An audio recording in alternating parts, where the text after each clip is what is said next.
welcome to this week's class. Our topic for this week is inflation and deflation. We're going to delve straight to the week's topic because it's a very broad one. As a matter of fact, we're only going to be dealing with inflation this week, and then next week we are going to conclude on deflation. When we talk of inflation, what does it mean? Inflation is the continuous and persistent rise in the general price level of goods and services over a period of time. It is a situation where you have too much money in circulation pursuing few goods. Now, inflation can manifest in different ways. Okay, it can manifest slowly or it can manifest at a very fast rate. When it manifests slowly, it is known as creeping inflation. If on the other hand, it manifests in a very fast rate, okay, or it increases rapidly, then it is called a galloping inflation. Now, let's look at the various types of inflation because we have different types of inflation.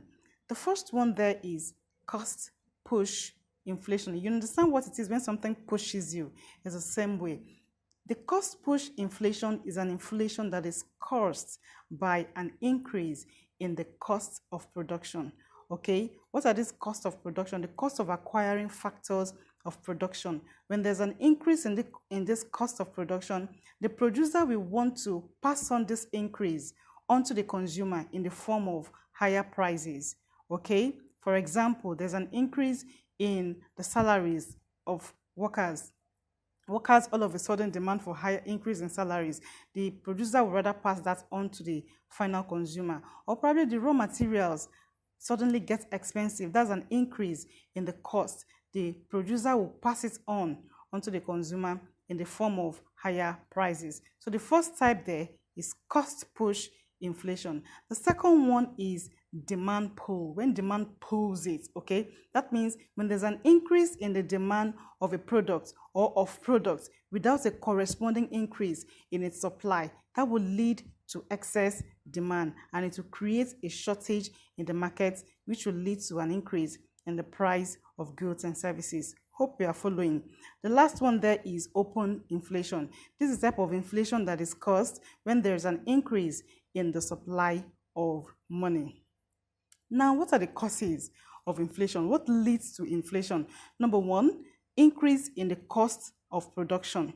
That means when there's an increase in the factors, in the cost of acquiring the factors of production, it will affect the prices of goods and services. Number two, the rapid growth of the population. If your population suddenly increases, what will happen? While supply remains constant, that will create a shortage in the market. That means you're having excess demand over supply, and that will force the prices of goods and services to increase. Number three, over reliance on foreign-made goods. When an economy is too dependent on foreign-made goods, once these goods come into the country, it can increase the prices of these products. Number four, lack of adequate storage for perishable goods. When the storage that's available, okay, for perishable goods are not adequate, what happens? It will lead to spoilage of these goods. And once it happens, that means you are having a shortage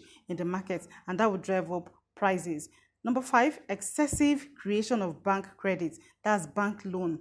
When the government or the banks, central banks instruct the commercial banks to give out more loans, what happens? That means people have too much money at hand to spend. And when they have too much money at hand to spend, that will increase demand. Once demand is increased, without a corresponding increase in supply, it will drive up the prices of goods and services. And then finally, we have low productivity in the industrial sector. I hope you are taking notes of these various causes of inflation. Now let's look at the consequences or the effects of inflation. These consequences are both positive effects and the negative effects. Now let's start with the positive effects.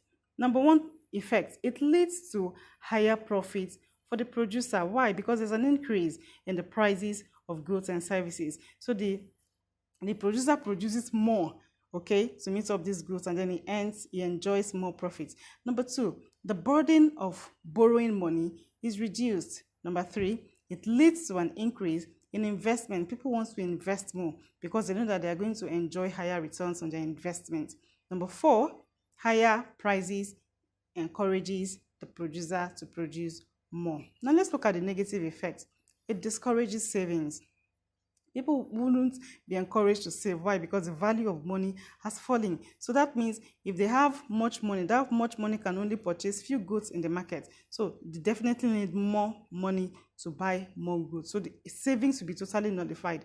Number 2, fixed income earners lose during inflation. These fixed income earners are simply salary earners. Okay, they lose because money has lost its value. So if, for example, somebody was earning 10,000 monthly, that 10,000 could probably buy a lot of things before. Now, because money has lost its value, that 10,000 may only get few goods from the market. Number 3, creditors lose during inflation, and then finally, it leads to a fall in the standard of living. How is inflation control? How does the government control inflation? Now, there are different ways. Okay, we are going to be looking at the policies that the government puts in place. The first one there is the monetary policy. The monetary policy is used by the federal government through the central bank to ensure that to reduce the circulation of money in circulation. Remember that inflation is when there's too much money, when too much money is pursuing few goods. So in a bid to control inflation, the federal government may introduce monetary policy. Now let's look at this monetary policy. Number 1, increasing the bank interest rates. Okay, that's the rate at which the commercial banks borrow money from the central bank. Once this is increased, it also affects the rate at which commercial banks borrow money to or give money to its customers. Number 2, increasing the cash or liquidity ratio. That cash or liquidity ratio is a minimum requirement that is required by commercial banks to keep with the central bank. So if this is increased, that means they are withdrawing money from circulation. Commercial banks will be left with less money to trade with. Number 3 is moral suasion. That's when the central bank persuades commercial banks on what policy to take, on where to focus their attention on in the economy. And then D is special directives. That is when the central banks gives specific instructions to the commercial banks on which policy to follow. That's on monetary policy as one of the ways of controlling inflation. The second one is fiscal policy. This is simply the use of tax and government expenditure in controlling inflation. The first one there is tax. Now, in a bid to control inflation, the government may decide to introduce more tax to the people. So if taxes are increased, that means the disposable income that is left for consumers to spend will be reduced. So money in circulation will also reduce. Number 2, reduction in the expenditure of governments. When government reduces its expenditure, it means jobs will be cut off. Okay, people will not have too much jobs to do. Number 3, when there's an increase in the borrowing of the government from the public. Number 3 way of controlling inflation, I beg your pardon, I'm trying to rush through this, is fiscal control. This takes the following forms. Wage freeze. This is when the government issues order that income cannot be increased more than a particular point, okay? Because once it's increased more than that certain a certain level, that means people will have too much money in their hands to spend. Number 2 is price control. Price control is when prices are set on goods, especially on essential goods. So once these prices are set, either minimum or maximum prices, it means individuals cannot increase the prices of these goods on their own. And then finally, we have rationing. Okay, so we have come to the end of today's class. If there's any part of this inflation that you didn't understand, please do not hesitate to slide into my DM. You have my WhatsApp number there. Also, my class code is there. Come into the Google Classroom and let's discuss. You have an assignment there. Please attempt it and get back to me. So please stay safe. Bye-bye. I'll see you next week.